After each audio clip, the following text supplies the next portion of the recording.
monster, apa UFO, ya kan? Apa manusia, apa gitu kan? Saking nggak pernah baca hadis-hadis sahih tentang Dajjal. Bahkan ada yang sampai mengatakan, ala itu mitos aja tuh Dajjal. Gitu. Bukan mitos, ini kebenaran. Yang kalau kita nggak mempersiapkan diri menghadapinya, berat urusannya. Apalagi terutama kaum wanita. Kata Nabi SAW, nanti Dajjal itu diantara korbannya yang paling utama itu kaum wanita. Sampai-sampai kaum beriman nanti terpaksa harus mengikat istri mereka, mengikat anak gadis mereka di rumah supaya nggak keluar rumah. Karena begitu keluar rumah, dia bisa tertipu oleh Dajjal. Ganteng kali Dajjal. Wallahu a'lam bishawab. Tetapi memang ada satu riwayat mengatakan ada seorang laki-laki datang berhadapan dengan Dajjal. Dan ini kiat yang kedua ya. Jadi kiat kedua bunyinya, man sami'a bid Dajjal falyan'a anhu. Barang siapa yang mendengar bahwa Dajjal sudah muncul, hendaklah dia menjauh dari Dajjal, jangan mendekat. Karena demi Allah, kata Nabi, ada seorang laki-laki yang penasaran, dia mendekat ke Dajjal. Begitu sudah di depan Dajjal, dia bahkan menjadi pengikut Dajjal karena hebatnya tipu daya Dajjal. Dan apa tipu daya Dajjal yang paling hebat? Dajjal bisa menghadirkan ayah dan ibu si pemuda ini, yang padahal sudah meninggal ayah ibunya, dihadirkan di depan si pemuda ini, kemudian ayah dan ibunya bilang, nah inilah Tuhanmu yang sebenarnya. Bayangkan. Padahal itu bukan ayah ibunya, sudah barang tentu. Itu adalah jin yang kolaborasi dengan Dajjal menyerupai ayah dan ibunya. Makanya hati-hati dengan orang-orang yang suka kerja sama jin. Punya bakat Dajjal. Hati-hati. Ya kan? Kita urusannya bukan kerjasama dengan jin. Kita urusannya kalau perlu ruqyah aja gitu supaya jin keluar kan gitu. Tapi kita nggak bakal kerjasama dengan jin. Masih sabar Bang? Belum. Ya masih harus dong, harus sabar. Ada nampaknya ikhwatal iman kita yang bertanya Bang. Tapi tadi mendengar tausiah Abang rasanya Allahu Akbar, Allahu Akbar. Takut sekali kita. Ya Allah. Mudah-mudahan rasa takut kita kepada Allah lebih kuat. Amin. Sehingga Allah selamatkan, dan ini karunia Allah besar kita dapat ilmu di pagi hari ini. Terima kasih. Silakan ikhwatal iman. Silakan. Ya, bismillahirrahmanirrahim. Assalamualaikum warahmatullahi wabarakatuh. Waalaikumsalam warahmatullahi wabarakatuh. Terima kasih kepada Ustaz Arifin dan Station atas kesempatannya. Karena Reza yang menanyakan, Ustaz, jadi kan tadi dikatakan bahwa ada 5 babak, kita sudah masuk ke babak keempat, di mana babak belurnya umat Islam. Nah pertanyaannya, bagaimanakah ciri-ciri ketika kita peralihan dari babak keempat ke babak 5? Yeah. Dalam kemasan itu. Lalu, apakah babak tersebut kita nantikan saja atau bisa kita ciptakan? Ya. Mungkin itu saja, Ustaz. Jazakallah. Assalamualaikum warahmatullahi wabarakatuh. Waalaikumsalam. Selanjutnya silakan. Bismillahirrahmanirrahim. Assalamualaikum warahmatullahi wabarakatuh. Ustaz Arifin, Ustaz Ismail Tanjung, terima kasih. Saya mau bertanya, saya Jimmy, saya mau bertanya mengenai satu adalah zaman wali itu masuk ke zaman babak keberapa, Ustaz?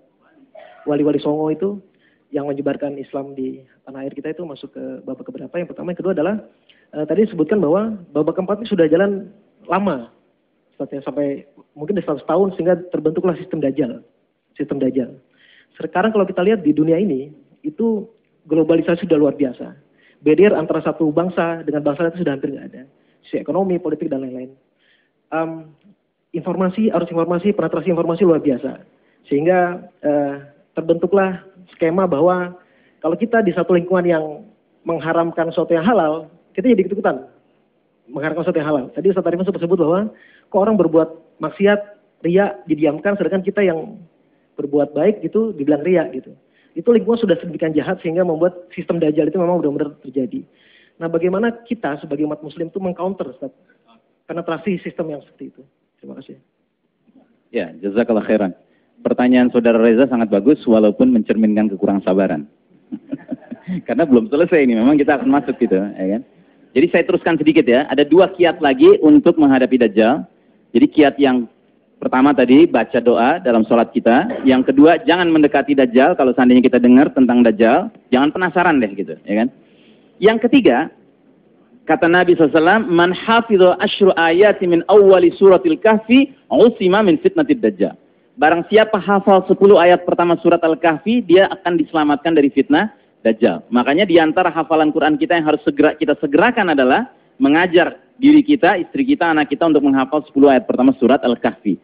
Bahkan dalam sebuah hadis dikatakan, jika nanti Dajjal, kalian berhadapan dengan Dajjal, lalu Dajjal menawarkan surganya dan nerakanya, pilihlah neraka Dajjal, karena sesungguhnya itu adalah surganya Allah. dan sambil kalian nyemplung ke dalam api nerakanya Dajjal itu, bacalah 10 ayat pertama surat Al-Kahfi ini, niscaya api nerakanya Dajjal itu akan terasa seperti api yang dirasakan oleh Ibrahim alaihissalam. Bardan wassalaman, sejuk lagi aman, selamat. Gitu. Subhanallah. Ya. Nah jadi saudara sekalian rahimakumullah, itu yang ketiga. Yang keempat, kata Nabi, ketika nanti Dajjal muncul, dia akan melanda, mengintervensi, masuk, ngacak-ngacak seluruh negeri, illa Makkah wal Madinah, kecuali Mekah dan Madinah. Karena dua kota ini dipelihara Allah dengan adanya para malaikat yang senantiasa menghunuskan pedang mereka untuk menebas leher Dajjal kalau mendekat. Nah, artinya kiat yang keempat ini butuh modal ya. Gitu. Makanya barang siapa yang di sini atau saudaranya atau temannya atau kenalannya uangnya nggak ada serinya, mulailah berpikir cerdas ya kan. Nyicil beli properti di Mekah atau Madinah ya, untuk siap-siap kita hijrah ke sana kalau Dajjal sudah muncul. Dan jangan lupa ajak-ajak ya kan? Baik, sekarang kita jawab pertanyaan saudara Reza ya kan. Benar, babak keempat ini bukan the final chapter, ini bukan babak terakhir. Kata Nabi SAW, "Tsumma takunu khilafatun ala minhajin nubuwah tsumma sakata." Nah, kemudian di babak kelima nanti akan tegak kekhalifahannya mengikuti manhaj, sistem, metode, cara kenabian. Tsumma sakata, lalu Nabi diam. Jadi akhir dari perjalanan kita di akhir zaman ini, umat Islam ini, insya Allah husnul khatimah, happy ending insya Allah, dengan tegaknya khilafah kembali. Tapi memang pertanyaan Anda sangat cerdas. Lalu bagaimana peralihan dari babak keempat ke babak kelima ini? Nah, peralihan dari babak keempat ke babak kelima diantaranya dijelaskan dalam sebuah hadis yang bunyinya sebagai berikut. Ubashirukum bil mahdi yub'atsu fi ummati ala ikhtilafin minan nasi wa zalazil. Yamla'ul ardu qistan wa adlan kama muliat juran wa zulman. Aku kabarkan berita gembira kepada kalian dengan bakal diutusnya Al-Mahdi yang dia akan datang ketika perselisihan antar manusia sudah merebak dan gempa-gempa sudah sering terjadi. Dan dia akan mengubah dunia yang tadinya penuh kezaliman dan kesewenang-wenangan menjadi dunia yang penuh keadilan dan kejujuran. Jadi artinya apa? Turning point kita dari babak keempat ke babak kelima sangat ditentukan dengan munculnya alamatus sa'ah, tanda akhir zaman, tanda kiamat yang namanya diutusnya Al-Mahdi. Gitu. Makanya kalau Anda bertanya, jadi kita bisa ciptakan situasinya atau kita harus bersabar? Pertama, kita nggak bisa menciptakan apapun. Kita nggak bisa menciptakan apapun. Yang bisa menciptakan hanya Allah Subhanahu Wa Taala. Huwal Khaliq. Huwal Khaliq. Nahnu makhluk. Kita cuma diciptakan. Kita nggak bisa menciptakan. Ya kan? Ini adalah sebuah hadis tentang skenario ilahi yang akan terjadi di akhir zaman. Kita dikasih kebetannya sama Nabi Muhammad SAW tentang apa takdir yang akan terjadi di akhir zaman. Tinggal masalahnya kita menyesuaikan diri. Kalau kita hidup di babak keempat, ya sesuaikan diri. Tahu kita hidup di babak keempat, berarti tuntutannya apa? Sabar. Sabar dan sabar dan sabar dan sabar. Gitu. Jangan sok ingin menyelesaikan masalah gitu. Nggak mungkin. Ini memang bahagian dari skenario Allah. Allah sudah sebutkan dalam surat Ali Imran ayat 140 apa? Allahumma salli ala Muhammad. Allah bersabda, "Tilkal ayyamu nudawiluha bainan nas." Demikianlah Allah pergilirkan hari demi hari di antara manusia. Ada saatnya orang beriman yang berjaya, ada saatnya orang kafir yang berjaya, kan gitu. Ini masalahnya sekarang kita lagi menghadapi sebuah fase dalam perjalanan hidup umat manusia di mana Allah sedang kasih hak berjaya pada orang kafir. Memang nggak bisa Allah kasih hak orang kafir berjaya? Memang kita pikir nggak mungkin orang kafir pernah bisa berjaya? Oh enggak. Sebagaimana kita bisa sakit, ya kan? Kita nggak selalu sehat, kadang kita sakit. Allahu Akbar, walillahilham. Ini terpaksa harus sabar, Bang. Oke. Waktu yang menghentikan kita, tapi terus waktu itu berjalan. Setelah sabar, ada saatnya syukur. Setelah kita berdiri, kita ruku, kita sujud, kita duduk, akhirnya salam. Insya Allah, tetaplah bertakwa kepada Allah.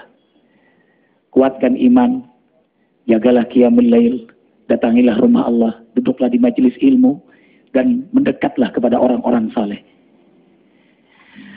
Insya Allah kita akan diselamatkan oleh Allah Jalla Jalaluhu. Terima kasih Bang Ihsan Tanjung. Terima kasih ikhwatal iman semua yang Arifin cintai karena Allah. Mohon dimaafkan kami lahir dan batin. Kafaratul majlis. Subhanakallahumma wa bihamdika asyhadu an la ilaha illa anta astaghfiruka wa atubu ilaik. Wabillahi taufiq wal hidayah. Wassalamualaikum warahmatullahi wabarakatuh.